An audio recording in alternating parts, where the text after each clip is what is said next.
Are there any other questions? Okay, y'all were supposed to remind me about the soul.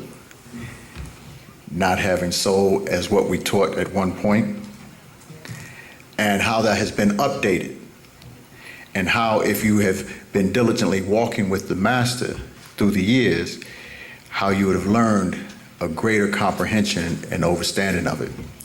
And as he explained to us, there's many different levels to the soul question.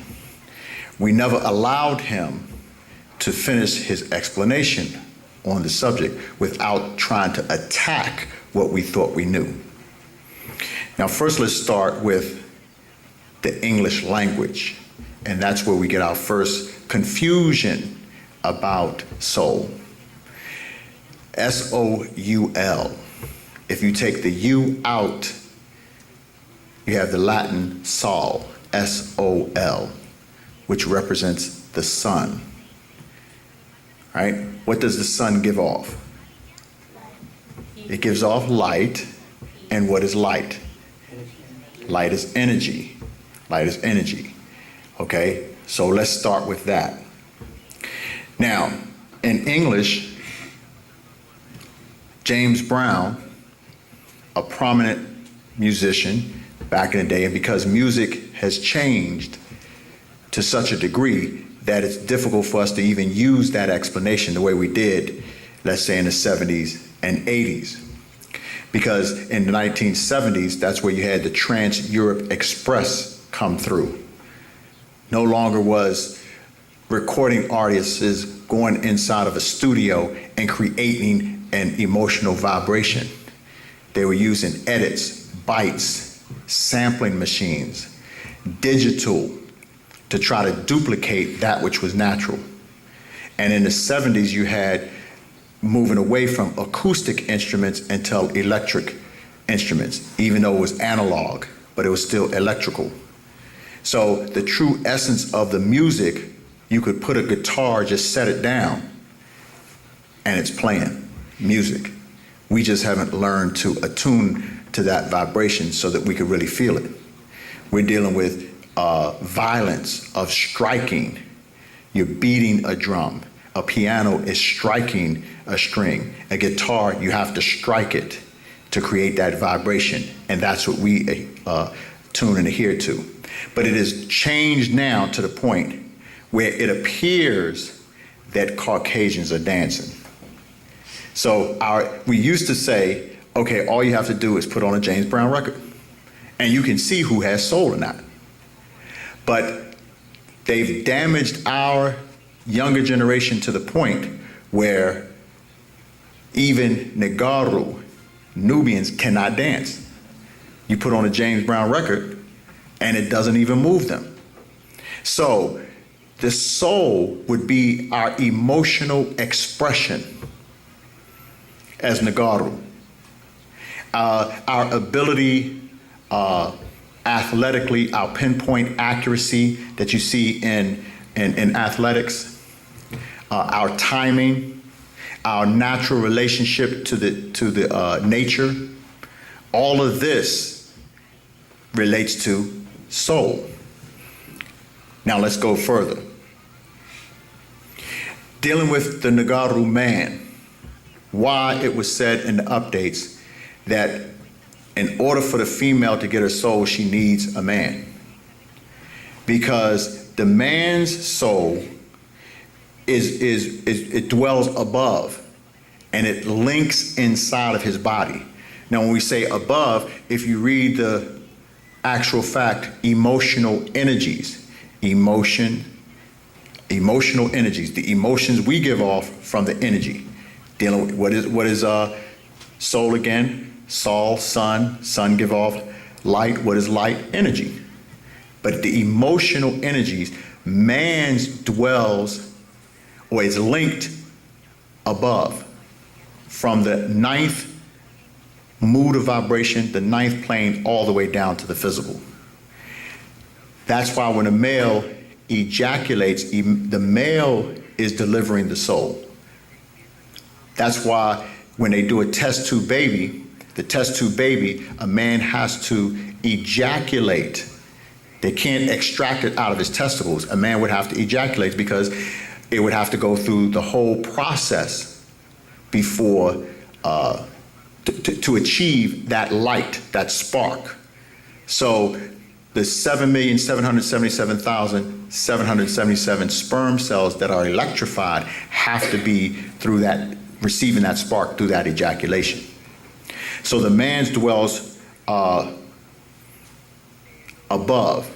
Now the Nagaru female's soul, she has soul.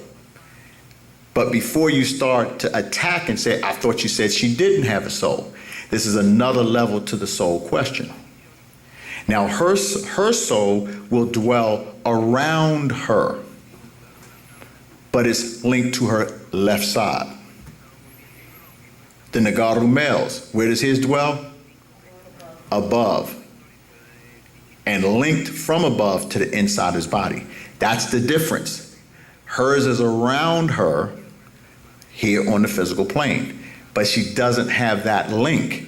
So the male's link and his strength genetically would come from the female through the mitochondria DNA, but her link to the higher realms would come through the male. That's why they need to link together and walk as one. Now, is that same with Caucasians? No, it is not. Theirs is a lesser degree. We used to be able to explain it just by putting on music. We can't do that any longer because of what they've done with music. They've changed Nagaru music to where it had the emotional expression with the soul and changed it now digitalized to where it appears as though they're moving. But someone from an older generation, let's say from the 60s, the 70s, that actually saw it before it shifted, they could be like, they're stiffed. It sounds like that's choreographed, or it looks like it's choreographed. It looks like they've practiced that. You know, we didn't have to practice. You put on a record, we just start moving to the beat. But since they've changed that, the Caucasian, now the Caucasian female soul will dwell, hers dwells all over, just on the physical plane. That's the difference. It's all over just on the physical plane. And she would need her link to, let's say, an animal. And the Caucasian's female, or the Caucasian male soul would dwell on the lower realms and link to demons or the abode of what is referred to as hell. And that is sparked by way of blood sacrifices. So anytime that you come in contact with any religion, Yoruba, that requires a blood sacrifice, that's linked to the Caucasian male's soul where warlocks dwell. That's not us.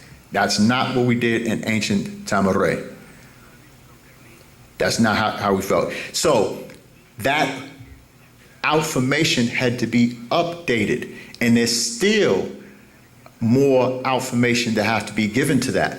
But that was a point, and that was about 3 years ago, when we didn't even allow the master to continue that, down that road of that explanation for us.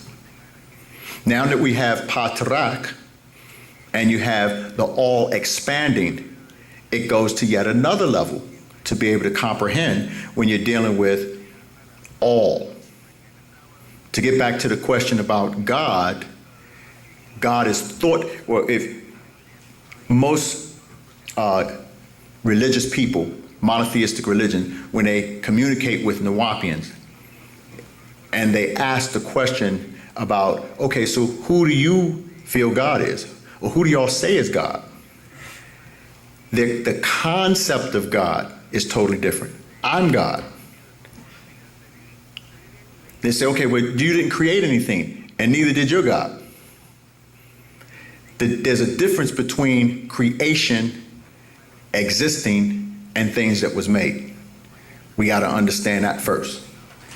The book of John, the first chapter, without him was not anything made that was made. In the beginning, God created. What's the difference? To make something, you're utilizing something that already existed. Or you'd have to change the meaning of create. Creation means to grow. That's the etymological meaning, to create. That's not in the religious concept. The religious concept of creation is to manifest something into existence that did not exist before. That's not what creation is. Creation is a process. That's why you add the T-I-O-N. Can you create something? To create something would be the snap of a finger, but it's usually a process. So are the 7 days of creation 7 24-hour days? No. In right knowledge, we'd have to be able to explain the account of how words was changed from their places.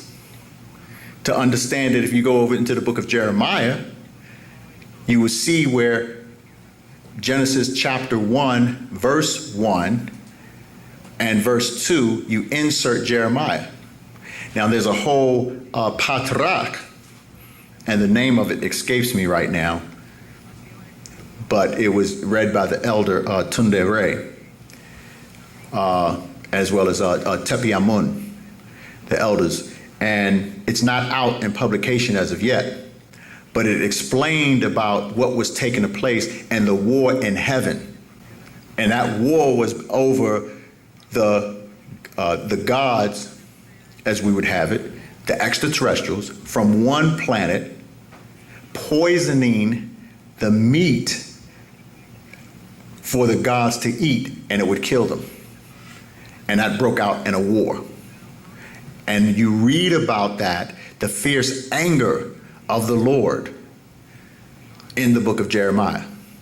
But it's only a few verses. It goes in great detail and explain it in this patrak. In great detail in terms of what took place on the beings on the planet, who lived, the Caucasoid, the Pleiadians coming down, creating them for food. And then how the Natharu were the ones that poisoned that meat so that they don't have the Nagaru, their children. And that's what started that war. So these are other things that as I said in the introduction, that we have to make clear now so that you have an understanding. And it's best to deal with the questions to make you think, to be able to bring that out.